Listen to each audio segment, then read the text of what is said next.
Hola! Your dream vacation to Vietnam starts from rupees 39,999 only with GT Holidays, South India's #1 travel brand.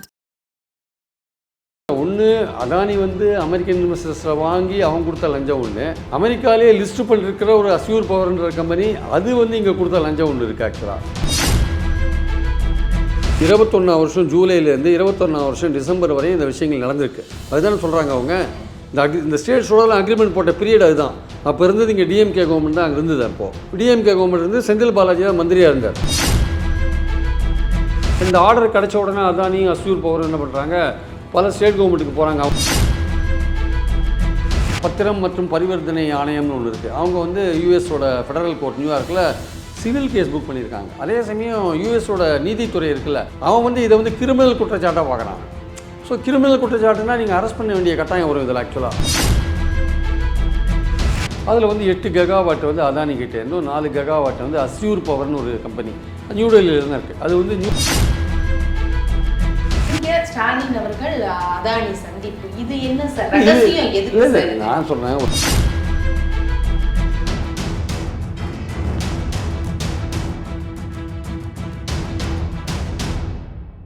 மின்னணு நேயர்களுக்கு வணக்கம்.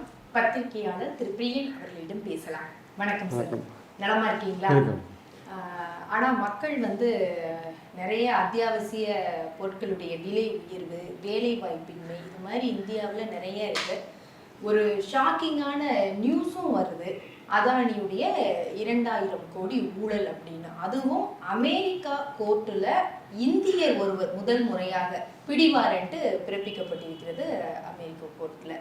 இது எப்படி நம்ம எடுத்துக்கிறது? இது எதை நோக்கி போகும் அப்படிங்கிற ஒரு பீதியில் மக்கள் வாழ்ந்துக்கிட்டே இருக்கணுமா?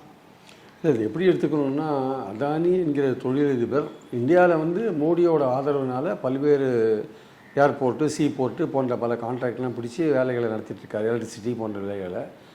அதே மாதிரி அதானி எந்தெந்த ஃபாரின் கண்ட்ரி போகிறாரோ அங்கெல்லாம் அவருக்கு ஆஸ்திரேலியா ஆகட்டும், அது கென்யா ஆகட்டும், இல்லை வந்து ஸ்ரீலங்கா ஆகட்டும், இல்லை மியான்மார் ஆகட்டும், ஏன்னா பல இடங்களில் அவருக்கு கான்ட்ராக்டு கோல்ஃபீல்ட்லேருந்து எலக்ட்ரிசிட்டிலேருந்து எல்லாத்தையும் வாங்கி தராங்க. எல்லாமே மோடியோடைய கவர்மெண்ட்டோடைய தயவு இருக்கிறதுனால தான் அது நடக்கிறது. அப்படிப்பட்டவர் வந்து வெளிநாட்டிலேருந்து இன்வெஸ்ட்மெண்ட்ஸ் வாங்கும் பொழுது அந்த பணத்தை வச்சுட்டு இந்தியாவில் இருக்கிற அதிகாரிகளுக்கு லஞ்சம் கொடுக்குற விஷயம் இருக்குல்ல, அதுதான் வந்து இப்போ ஒரு பெரிய பிரச்சனையாக இருக்குது. சூரிய ஒளி மின்சாரம், சூரிய சக்தி இருக்குல்ல, சோலார் எனர்ஜி இருக்குல்ல, அது வந்து பல ஸ்டேட்டில் இருக்குது. தமிழ்நாட்டில் இருக்குது, ஆந்திராவில் இருக்குது, ஒரிசாவில் இருக்குது, சத்தீஸ்கரில் இருக்குது, பல ஸ்டேட்டில் இருக்குது. இப்போ அவங்க உற்பத்தி பண்ணுற மின்சாரம் அதானி அங்கே இன்வெஸ்ட் பண்ணி எல்லாம் வச்சுருக்காரு இல்லையா, அந்த மின்சாரத்தை வாங்குறது யார்? ஸ்டேட் கவர்மெண்ட்டோடைய எலக்ட்ரிசிட்டி போர்ட்ஸ் தான் வாங்குறாங்க. அது ஆக்சுவலாக அதை வந்து இதெல்லாம் ரெகுலேட் பண்ணுறதுக்கு கவர்மெண்ட் ஆஃப் இந்தியாவில் ஒரு ஏஜென்சி இருக்குது. அது வந்து சோலார் எனர்ஜி கார்பரேஷன் ஆஃப் இந்தியான்னு பேர். அவங்க வந்து ஒரு திட்டம் போடுறாங்க, என்னென்னா 12 கெகாவாட்டு மின்சாரம் வாங்கணும் அப்படின்னு போடுறாங்க. அதில் வந்து 8 கெகாவாட் வந்து அதானி கிட்டே இருந்தும் 4 கெகாவாட் வந்து அஸ்யூர் பவர்னு ஒரு கம்பெனி நியூ டெல்லியில் தான் இருக்குது. அது வந்து நியூ டெல்லியில் இருந்தால் கூட நியூயார்க் ஸ்டாக் எக்ஸ்சேஞ்சில் லிஸ்ட் பண்ணப்பட்ட ஒரு கம்பெனி அது. அப்போது அமெரிக்கன் இன்வெஸ்டர்ஸ்லாம் அதில் நிறையா இன்வெஸ்ட் பண்ணியிருப்பாங்க. ஸோ அப்படி இருக்கிற கம்பெனியில் 8 நாளும் 12 கெகாவாட் வந்து வாங்கணும், சூரிய ஒளி மின்சாரம் வாங்கணும்னா அப்போது எல்லா மாநில அரசோட யார் ஒப்பந்தம் போடணும்னா அந்த சோலார் எனர்ஜி கார்பரேஷன், மத்திய எரிசக்தி இலாக்காவுக்கு கீழே இருக்கிற ஒரு கம்பெனி அது. ஆக்சுவலாக மத்திய அரசோட கம்பெனின்னு வச்சுக்கோங்க. அவங்க தான் வந்து எல்லா ஸ்டேட் கவர்மெண்ட்டோடையும் பேசி நீங்கள் இந்த அதானிகிட்ட தமிழ்நாட்டில் கமுதியில் இருக்கிற அதானிகிட்ட நீங்கள் வாங்கிக்கோங்க, ப்ரைஸ் இவ்வளோ ஃபிக்ஸ் பண்ணுங்கள், பேசி ஃபிக்ஸ் பண்ணுங்கள், இல்லை ஆந்திராவில் ஏதோ ஒரு குறிப்பிட்ட இடத்துல இருக்கிறத பேசி ஃபிக்ஸ் பண்ணுங்கன்னு பண்ணணும். அவங்க ஒரு மீடியேட்டர் மாதிரி நடுவில் இருப்பாங்க. யார்? அந்த சோலார் அவங்க தான் பொறுப்பு, நோடல் ஏஜென்சின்னு ஆங்கிலத்தில் சொல்லுவாங்க. ஸோ அப்படி இருக்கும்போது இந்த ஆர்டர் கிடச்ச உடனே அதானி அஸ்யூர் பவர் என்ன பண்ணுறாங்க, பல ஸ்டேட் கவர்மெண்ட்டுக்கு போகிறாங்க. அவங்க எங்கெங்கே அவங்க ப்ராஜெக்ட் இருக்கோ அங்கெல்லாம் போகிறாங்க. அங்கெல்லாம் போனால் அவங்க ரொம்ப கம்மியான விலை கேட்குறாங்க. யார்? ஸ்டேட் எலக்ட்ரிசிட்டி போர்ட்ஸ் கம்மியான விலை கேட்குறாங்க. இவங்க வந்து கம்மியான விலை கொடுத்தா இவங்களுக்கு நஷ்டம் ஆகும், ஒரு நல்ல லாபம் அடிக்கணும்னு பார்க்குறது என்ன பண்ணுறாங்க, சரியான விலை கிடைக்கலன்னு ஒரு ஐடியா பண்ணுறாங்க. நம்ம வந்து ஸ்டேட் கவர்மெண்ட்டில் இருக்கிற அஃபிஷியல்ஸோட நேரடியாக பேசி, அங்கே இருக்கிற பாலிட்டிஷியனோட பேசி ரேட்டை வந்து கவர்மெண்ட் தானே ரேட்டு கொடுக்க போகுது, உங்களுக்கு நான் ஒரு கிக் பேக் தரேன், ஒரு பைசா தரேன், நீங்கள் வந்து எங்களோட ஒரு அக்ரிமெண்ட் போட்டுக்கோங்க, நாங்கள் 7 ரூபா சொன்னால் நீங்கள் ஒரு 6 ரூபாய்க்கு போட்டுக்கோங்க, இல்லை 5 ரூபாய்க்கு போட்டுக்கோங்க, நான் உங்களுக்கு ஒரு 1000 கோடியோ 1500 இப்போது ஜெகன்மோகன் ரெட்டிக்கு 1550 கோடி கொடுத்தா சொல்கிறாங்க. அது மாதிரி கொடுத்துட்றோன்னு சொல்லிட்டு என்ன பண்ணிட்டாங்க, அக்ரிமெண்ட்டை போட்டாங்க. அக்ரிமெண்ட்டை போட்டவொன்னே தான் வந்து 2100 கோடி ரூபாய் கொடுத்துருக்காங்க. 2100 கோடி ரூபாய் இந்த 4 ஸ்டேட்டு, குறிப்பாக 4 ஸ்டேட்டு, சத்தீஸ்கர், ஒரிசா, ஆந்திர பிரதேஷ், தமிழ்நாடு, 4 ஸ்டேட்லேயும் போட்டிருக்காங்க. 4 ஸ்டேட்டுக்கும் தான் பவர் வாங்குற அக்ரிமெண்ட். ஆக்சுவலாக இங்கே வந்து பவர் கம்பெனி இங்கே வச்சுருக்காங்க இல்லையா அதானி, இந்த பவர் கம்பெனிக்கான இன்வெஸ்ட்மெண்ட்ஸ் முதலீட்டாளர்கள் இருக்காங்கல்ல, அது வந்து அமெரிக்காலையும் இருக்காங்க நிறைய பேர். அவங்களும் இன்வெஸ்ட் பண்ணியிருக்காங்கல்ல, அதானியோட குரூப்பில் இன்வெஸ்ட் பண்ணுறாங்கல்ல. ஸோ அந்த பணம், அவங்களோட இன்வெஸ்ட் பண்ண பணம் இங்கே வந்து லஞ்ச பணமாக மாறி போகிறது இல்லையா, இது வந்து அவங்க அந்த தேச சட்டப்படி குற்றம். ஆக்சுவலாக அதான் இங்கே கேஸ் வந்திருக்கு. ஆக்சுவலாக இதில் இன்னொரு கிளைக்கதை ஒன்று இருக்குன்னா, நான் சொன்ன இந்த அஸ்யூர் பவர் இருக்குல்ல, அவங்களுக்கு 4 கெகாவாட் அவங்களுக்கு கொடுத்துருக்காங்க இல்லையா, அவங்களுடைய அந்த லஞ்சம் கொடுத்ததில் அவங்களுடைய ஷேர் வந்து 638 கோடி அதானிக்கு அவங்க கொடுக்கணும். அதானி மொத்தமாக 2300 கோடி எல்லாரும் கொடுத்துட்டாரு. இந்த 4 கெகாவாட்டுக்கு லஞ்சம் கொடுக்க வேண்டிய தொகை வந்து அஸ்யூர் பவர் கொடுக்க வேண்டிய தொகை 638 கோடி. அவங்க என்ன சொல்கிறாங்க, எங்களால் 638 கோடி கொடுக்க முடியாது, அதனால் எங்களுக்கு கொடுத்துருக்கிற 4 கெகாவாட் அலாட்மெண்ட்டை அதில் வந்து ஒரு 2.3 கெகாவாட்டை நாங்கள் சரண்டர் பண்ணிடுறோம் அப்படின்னு சொல்லிட்டு என்ன பண்ணுறாங்க, சோலார் எனர்ஜி கார்பரேஷனுக்கே சரண்டர் பண்ணிடுறாங்க. சரி, சரண்டர் பண்ணோன்னா அவன் என்ன பண்ணுறாங்க, சோலார் எனர்ஜி கார்பரேஷன் அதை வாங்கி அப்படியே அதானி கொடுத்துட்றான். அப்போ அதானிக்கு 8×2 = 10.3 கெகாவாட் வந்துருச்சு அவங்களுக்கு. அவங்க கொடுத்த 2100 கோடி ரூபாய்க்கு 10.3 கெகாவாட். மீதி இருக்கிறது அஸ்யூர் பவர் வந்து அவங்க சப்ளை பண்ணுறாங்க. ஸோ இதில் வந்து 2 விதமான, ஒன்று அதானி வந்து அமெரிக்கன் இன்வெஸ்டர்ஸை வாங்கி அவங்க கொடுத்த லஞ்சம் ஒன்று, அமெரிக்காலேயே லிஸ்ட் பண்ணிருக்கிற ஒரு அஸ்யூர் பவர்ன்ற கம்பெனி அது வந்து இங்கே கொடுத்த லஞ்சம் ஒன்று இருக்குது. ஆக்சுவலாக அது எப்படி அதானி இதை கலெக்ட் பண்ணுறாங்க பாருங்கள். அஸ்யூர் பவர் வந்து பணம் கொடுக்க இவங்க லஞ்ச பணத்தில் அவங்களோட ஷேரை கொடுக்க முடியலன்ட்டு அந்த அவங்களுக்கு கொடுத்த அலாட்மெண்ட்டையும் வாங்கி சோலார் பவர் அவங்களுக்கு கொடுத்துட்டாங்கன்னா இதில் ஒரு பெரிய ஊழல் வந்து சோலார் பவர் தான் இப்போ நடுவில் நின்று பண்ணியிருக்கான். இது மத்திய அரசோட நிறுவனம். இப்போ மத்திய அரசோட பொறுப்பு என்ன ஆக்சுவலாக? இது பேர் தான் இப்போ நம்ம செந்தில் பாலாஜி சொல்கிறாரு, நாங்கள் அதானியோட நேரடியாக இல்லை, நாங்கள் வந்து சோலார் பவர் கார்பரேஷனோட தான் போட்டுக்கணும். இது எல்லா ஸ்டேட்டும் அப்படி தான், இவங்க மட்டும் இல்லை, எல்லா ஸ்டேட்டுமே சோலார் பவரோட தான் அக்ரிமெண்ட் போட்டிருப்பாங்க. சோலார் பவர் தான் அதானி நீங்கள் வந்து தமிழ்நாட்டுக்குள்ள சப்ளை பண்ணு, அதானி நீ வந்து ஆந்திராக்குள்ள சப்ளை பண்ணுன்னு அவன் தான் ஃபிக்ஸ் பண்ணுவான். அந்த ரேட்டை ஒர்க் அவுட் பண்ணும்போது நீங்கள் ஸ்டேட் கவர்மெண்ட்டோட கோஆர்டினேட் பண்ண வேண்டியது அதானியோட பொறுப்பு. ஏன்னா அவன் ரொம்ப அதிகமான விலை சொல்லும்போது இவங்க குறைச்சி கேட்பாங்க இல்லையா, அந்த குறைச்சி கேட்கும்போது அந்த நெகோஷியேட் பண்ணும்போது இவங்களுக்கு கிடைக்க வேண்டிய பணம் இருக்குல்ல, லஞ்ச பணம் ஊழல் அது வாங்குறதுக்கான கமிஷன் வாங்குறதுக்கான வாய்ப்புகள் இருக்குல்ல. அதனால் நடுவில் வந்து சோலார் பவர்னு ஒன்று இருக்குது, சென்ட்ரல் கவர்மெண்ட்டோட ஏஜென்சி, அதோடைய ரோலை நீங்கள் வந்து ஒதுக்கி தள்ள முடியாது. அது வந்து மத்திய அரசு கீழே இருக்குது. ஸோ மத்திய அரசும் இந்த ஊழலுக்கெல்லாம் பொறுப்பு. அவங்களும் ஒரு எப்படி ஆந்திரா ஜெகன்மோகன் ரெட்டி 1950 கோடி வாங்கினார் சொன்னாரோ, அதே மாதிரி அங்கே இருக்கிற எரிசக்தி துறை அந்த மாதிரி விஷயங்கள்லாம் வந்து இன்னும் இன்வெஸ்டிகேட் பண்ணினாங்கன்னா நிறையா வரும். இப்போ இதை தெரிஞ்சு என்ன பண்ணுறாங்க, நம்ம ஊரில் கலெக்ட் பண்ண பணத்தை வச்சு நீ லஞ்ச பணம் கொடுத்தது தப்பு அப்படின்னு அங்கே வந்து என்னென்னு பார்த்தீங்கன்னா பத்திரம் மற்றும் பரிவர்த்தனை ஆணையம்னு ஒன்று இருக்குது. அவங்க வந்து யூஎஸோட ஃபெடரல் கோர்ட் நியூயார்க்கில் சிவில் கேஸ் புக் பண்ணியிருக்காங்க. அதே சமயம் யூஎஸோட நீதித்துறை இருக்குல்ல, அவன் வந்து இதை வந்து கிரிமினல் குற்றச்சாட்டாக பார்க்குறாங்க. ஸோ கிரிமினல் குற்றச்சாட்டுனா நீங்கள் அரெஸ்ட் பண்ண வேண்டிய கட்டாயம் வரும் இதில். ஆக்சுவலாக அப்போ அரெஸ்ட் பண்ண வேண்டிய கட்டாயம் வந்ததுன்னா சிவில் கேஸ் ஒரு பக்கம் கோர்ட்டில் போயிட்டுருக்கும், அதில் வந்து ஃபைனு போன்ற விஷயங்கள் போடுவாங்க, எல்லாம் பண்ணுவாங்க. ஆனால் யூஎஸோட ஜஸ்டிஸ் டிபார்ட்மெண்ட் வந்து கிரிமினல் இன்ட்ரீட்மெண்ட் பண்ணிட்டான். கிரிமினல் இன்ட்ரீட்மெண்ட் பண்ணும்பொழுது நீ குற்றச்சாட்டு நீ பண்ணது கிரிமினல் வேலை அப்படின்னு சொல்லும்பொழுது அரெஸ்ட் பண்ண வேண்டிய பிடிவாரன் கொடுத்து அரெஸ்ட் பண்ண வேண்டிய கட்டாயம் வருது. அப்போ இனிமேல் இந்தியன் கவர்மெண்ட் எப்படி செயல்பட போகுது, அமெரிக்கனோட இன்வெஸ்டிகேஷனுக்கோ இல்லை அந்த கோர்ட் ப்ரொசீடிங்ஸ்க்கோ இந்தியன் கவர்மெண்ட் ஒர்க் பண்ணுமா? இங்கே இருக்கிற ட்ரம்ப் வந்து மீண்டும் அமெரிக்க ஜனாதிபதி ஆன பிறகு இங்கே மோடியே கண்டினியூ ஆன பிறகு 2 பேருக்கு உள்ள ரிலேஷன்ஷிப் இருக்குது. அது தவிர இங்கே வந்து ஸ்டேட் கவர்மெண்ட் மேலே இருக்கிற குற்றச்சாட்டுகள் ஒரு பக்கம் இருக்க, சோலார் எனர்ஜி கார்பரேஷனோட ரோல் என்ன, அவங்க தானே இந்த அலாட்மெண்ட்டை கொடுத்தது அந்த கம்பெனிக்கெலாம், அவங்க ரோல் என்ன, மத்திய எரிசக்தி அமைச்சரோட ரோல் என்ன, மத்திய கவர்மெண்ட்டோட ரோல் என்ன, அதில் என்ன கிக் பேக் எதுவும் போலையா என்ன, அந்த மாதிரி விஷயங்கள்லாம் இருக்குல்ல. ஸோ மத்திய அரசு சுலபமாக இதில் மாநில அரசு மேலே குற்றச்சாட்டு போட்டு தப்பிக்க முடியாது. உங்கள் ஏஜென்சி இதில் இன்வால்வ் ஆகிருக்கு, அது என்ன பண்ண போகிறீங்க? ஸோ இந்த விஷயங்கள்லாம் இருக்குது. சப்போஸ் அதாவது நீங்கள் கைது பண்ணுவாங்களா, கைது பண்ணி ட்ரான்ஸ்ஃபர் பண்ணுவாங்களா யூஎஸ்க்கு? அதுக்கான ஒப்பந்தம் இருக்குது, இந்தியாவுக்கு யூஎஸ்க்கு நடுவில் கைதிகளை ட்ரான்ஸ்ஃபர் பண்ணுற ஒப்பந்தம் இருக்குது. அது இவங்க பண்ணுவாங்களா மாட்டாங்களா தெரியாது.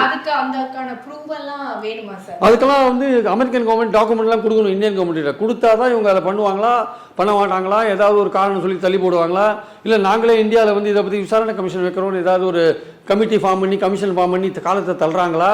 ஏன்னா ஆஸ் லாங் அஸ் மோடி இருக்கிறவரையும் வந்து இந்த விஷயம் அதானி மேலே எந்த விதமான பிரச்சனையும் வராதபடி பார்த்துப்பாருன்றது தான் அரசியல்வாதிகள் ராகுல் காந்தி சொல்கிற விஷயமா இருக்கிறன்னு நம்ம பார்க்குறோம். மாநில எலக்ட்ரிசிட்டி கமிஷன்ஸு, அவங்க அந்த மாநிலத்தில் இருக்கிற எலக்ட்ரிசிட்டி போர்ட்ஸு அங்கே வந்து அவங்க வந்து அதானியோட தனிப்பட்ட முறையில் நெகோஷியேட் பண்ணி இந்த 2300 கோடி எந்த அளவுக்கு பிரிஞ்சு போச்சுன்னு பார்க்குறதெல்லாம் இனிமேல் இந்தியன் இன்வெஸ்டிகேட்டர்ஸ் என்போர்ஸ்மெண்ட்டோ இல்லை சிபிஐயோ பண்ணுவாங்களா நமக்கு தெரியாது. அதனால் யூஎஸில் வந்து எல்லாம் பண்ணி தெளிவாக தான் அவங்க வந்திருக்காங்க, இல்லாட்டி கோர்ட்டுக்கெல்லாம் போக மாட்டாங்க ஆக்சுவலாக. ஸோ அதனால் அவங்க இனிமேல் டாக்குமெண்ட்ஸ் கொடுத்து அதானியை எப்படி ஃபர்தராக அரெஸ்ட் பண்ணுறதா இல்லை வேண்டாமா, இல்லை அதானி போயிட்டு அங்கே ஏதாவது தடை உத்தரவு வாங்குவாரா மாட்டாரா, இதெல்லாம் இனிமேல் தான் பார்க்கணும். ஆனால் இங்கே நடந்த விஷயத்துக்கு இந்தியன் கவர்மெண்ட் என்ன பண்ண போகுது? சோலார் கார்பரேஷனை பற்றி என்ன நடவடிக்கை எடுக்க போகிறீங்க? அது சுத்த சுயம் பிரகாசமாக இருக்காது. மாநிலத்தில் இருக்கிறது ஒரு பக்கம் இருக்கட்டும், மத்திய அரசோட நிறுவனத்தோட பங்கு என்ன, அதை நீங்கள் இன்வெஸ்டிகேட் பண்ண போகிறீங்களா இல்லையா? அதில் அப்போ தலைவராக இருந்தவர் யார்? அவருக்கும் அதானிக்கு என்ன தொடர்பு இருந்தது? அதெல்லாம் நீங்கள் பார்க்கணுமா இல்லையா? அதான் அதில் இருந்தவர் யார்? அவர் பிஜேபி ஆளா இல்லை நான் அபிஷியலா மத்திய எரிசக்தித்துறை அமைச்சர் யார்? இதெல்லாம் மொத்தமாக ஓவராலாக பார்க்க வேண்டியதான். அப்போ அதானின்னு அரசாங்கத்தில் எல்லா கதவும் திறக்குது இல்லை? அது ஏன் திறக்குது? அவர் மோடிக்கு வேண்டிய இருக்கிறதுனால தான் எல்லா கதவும் திறக்குது. ஸோ இந்த மாதிரி விஷயங்கள்லாம் வந்து இன்வெஸ்டிகேட் பண்ண போகிறது யார்? இங்கே இந்தியாவில் இன்வெஸ்டிகேட் பண்ண போகிறது யார்? இல்லை யூஎஸில் நடக்கட்டும்னு விட்டுற போகிறாங்களா? இல்லை அதானி எப்படி பாதுகாக்க போகிறாரு மோடி? அங்கே வந்து ஆக்ஷன் எடுக்கும்போது இவர் அங்கே போனால் இவர் அரெஸ்ட் பண்ணக்கூடிய நிலைமை வந்ததுன்னா அதானியை பாதுகாக்கிறதுக்கு மோடி போவாரா மாட்டாரா? இந்த மாதிரி விஷயங்கள்லாம் கேள்விக்குறிகளாக இருக்கிறத பார்க்குறோம். அதனால் இனிமேல் பொறுத்து இருந்து தான் பார்க்கணும். இது வந்து ஒரு பெரிய ஒரு ஊழல் என்பதில் எந்த விதமான சந்தேகமும் இல்லை. இதுக்கு முன்னாடி அதானியை பற்றி வந்த எக்ஸ்போசர் எல்லாமே வந்து இந்த கவர்மெண்ட்டுக்கு பெருசாக கண்டுக்கல, ஆக்ஷனும் எடுக்கலை. அதுதான் உண்மை. அதனால் இந்த விஷயத்துலேயும் இந்த கவர்மெண்ட் எந்த அளவுக்கு அமெரிக்கன் கவர்மெண்ட்டுக்கு கோஆப்ரேட் பண்ணணும்னு சொல்ல முடியாது ஆக்சுவலாக. சரி சார், இது நீங்க ஒன்றிய அரசு கண்டிப்பா இதுக்கு பதில் சொல்லணும், அவங்க மேலேயும் தவறு இருக்கு அப்படிங்கிறத நான் எடுத்துக்கிறேன். அதே மாதிரி இங்க தமிழ்நாடு அரசு அப்படின்னு சொல்றதையும் அவங்க அந்த டீட்டெயில கொடுத்ததையும் அவங்க அமெரிக்க கோர்ட்ல கொடுத்த அந்த சார்ஜ் ஷீட்லயும் நல்ல டீட்டெயிலா கொடுத்துருக்குறாங்க சார். 20-21 பத்திகள்ல நம்ம பார்த்தோம்னா அதை பத்தி தமிழ்நாடு 21 வருஷம் ஜூலைலேருந்து 21 வருஷம் டிசம்பர் வரை இந்த விஷயங்கள் நடந்திருக்கு. சரி, அதுதானே சொல்றாங்க அவங்க. இந்த ஸ்டேட் சோழலாம் அக்ரிமெண்ட் போட்ட பீரியட் அதுதான். அப்போ இருந்தது இங்கே டிஎம்கே கவர்மெண்ட் தான் அங்கே இருந்தது. அப்போது டிஎம்கே கவர்மெண்ட் இருந்து செந்தில் பாலாஜி தான் மந்திரியாக இருந்தார். அப்போ அந்த பீரியடில் அக்ரிமெண்ட் போட்டபோது இப்போ செந்தில் பாலாஜி சொல்கிறது என்னென்னா, நாங்கள் வந்து சோலார் பவரோட தான் டீல் பண்ணோம், எங்களுக்கு அதானி கிடையாதுனார். அதானி கூட நேரடியாக அக்ரிமெண்ட் இல்லாத போது அதானி எந்த விதத்தில் வந்து யாரை சந்திச்சார், என்ன பணம் கொடுத்தாருன்னு நிச்சயமாக இங்கே இருக்கிற யாருக்கும் தெரியாது. ஆனால் அமெரிக்கன் கவர்மெண்ட்டுக்கு தெரிஞ்சிருக்கும். தெரிஞ்சிருக்கும் சார். இப்ப இவங்க வந்து நேரடியா அதானியோட இல்ல சொல்றாங்க. ஆனா அங்க அவங்க சொல்லி இருக்கிற டீடைல்ல என்ன சொல்லிருக்காங்க? ஏன்னா இவங்க முதல்ல சொல்லும்போது இல்ல முதல்ல வந்து எனக்கு தட்டி கழிச்சிட முடியாது. இல்ல முதல்ல வந்து சோலார் பவர் கார்பரேஷன் வந்து உனக்கு 8 மெகாவாட், அஸ்யூர் பவருக்கு 4 மெகாவாட்னு சொன்னபோது அதானியும் அஸ்யூர் பவரும் நாடு முழுக்க அரைஞ்சிருக்காங்க. யாரும் வாங்கிறதுக்கு ரெடியா இல்லை. அதுக்கப்புறம் தான் அந்த லஞ்சம் கொடுக்குற விஷயத்தை கையில் எடுத்திருக்காங்க.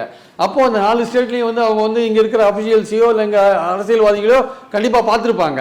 அதனால வந்து நம்ம இருக்கு, தமிழ்நாடு கவர்மெண்ட்டுக்கு இருக்கு, ஆந்திரா கவர்மெண்ட்டுக்கு இருக்கு. அதனால இதை வந்து நிச்சயமா வந்து இதை வந்து இது தமிழ்நாடு கவர்மெண்ட் விஷயத்தையும் கடந்து போக முடியாது. அதையும் நம்ம இன்வெஸ்டிகேட் பண்ண வேண்டிய அவசியம் இருக்கு. அது they have to come out clear.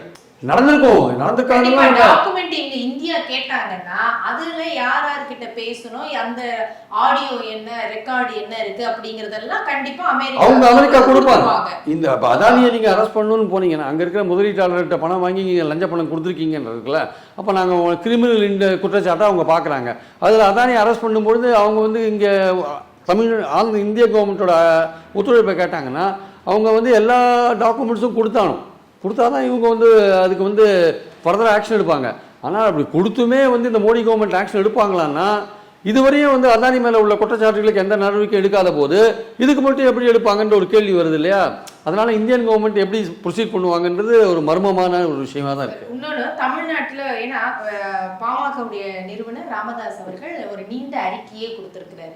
அதில் கொடுக்கும்போது என்ன சொல்றாருன்னா, அந்த ஆவணத்தில் என்ன காலகட்டம் குறிப்பிட்டிருக்கிறாங்களோ அப்போதான், அதாவது 2021ஆம் ஆண்டு செப்டம்பர் 16ஆம் நாள் அதானி குடும்பத்தால் உற்பத்தி செய்யப்படும் 1000 மெகாவாட் சூரிய ஒளி மின்சாரத்தை இந்திய சூரிய ஒளி மின் உற்பத்தி கழகத்தின் வாயிலாக வாங்குவதற்கான ஒப்பந்தத்துல தமிழ்நாடு மின்சார வாரியம் கையெழுத்திட்டு இருக்கு.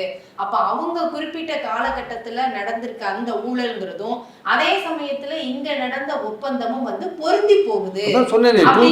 அதான் சொன்னேன் 2021 ஜூலைல இருந்து 2021 டிசம்பருக்குள்ள இதெல்லாம் நடந்திருக்குங்க. இந்த 4 ஸ்டேட்லயும் நடந்திருக்கு. நீங்க சொல்றது செப்டம்பர், தமிழ்நாட்டில் செப்டம்பர்ல நடந்திருக்கு, அவ்வளவுதான் விஷயம். இவங்க சொல்றாங்க சோலார் எனர்ஜி கார்பரேஷனோட போட்டோன்றாங்க. ஆனா அதுக்கு பின்னாடி அதானி ஒர்க் பண்ணியிருக்காரு. ஏன்னா அவருடைய மின்சாரத்தை வாங்கணும்ல, அவர் தான் ஒர்க் பண்ணியானோ.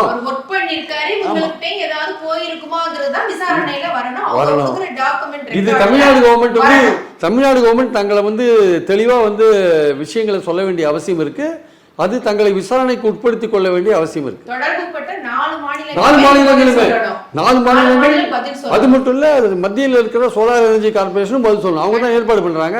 அவங்க தப்பிக்க முடியாது. அவங்களும் தான் இதுல ஒன் ஆஃப் தி இது பார்ட்டிசிபென்ட்ஸ் இந்த விஷயங்கள்ல அவங்களும் ஒரு பங்குதாரராக இருக்காங்க. அதனால் அவங்களே விசாரிக்கணும். இன்னொன்று சார், முதலமைச்சர் ஸ்டாலின் வந்து அதானி அவர்களை சந்திச்சாங்க ஜூலை மாதம் 10ஆம் தேதி. அப்ப அதுலயும் என்ன மர்மம் இருக்கு அப்படின்னு கேக்குறாங்க.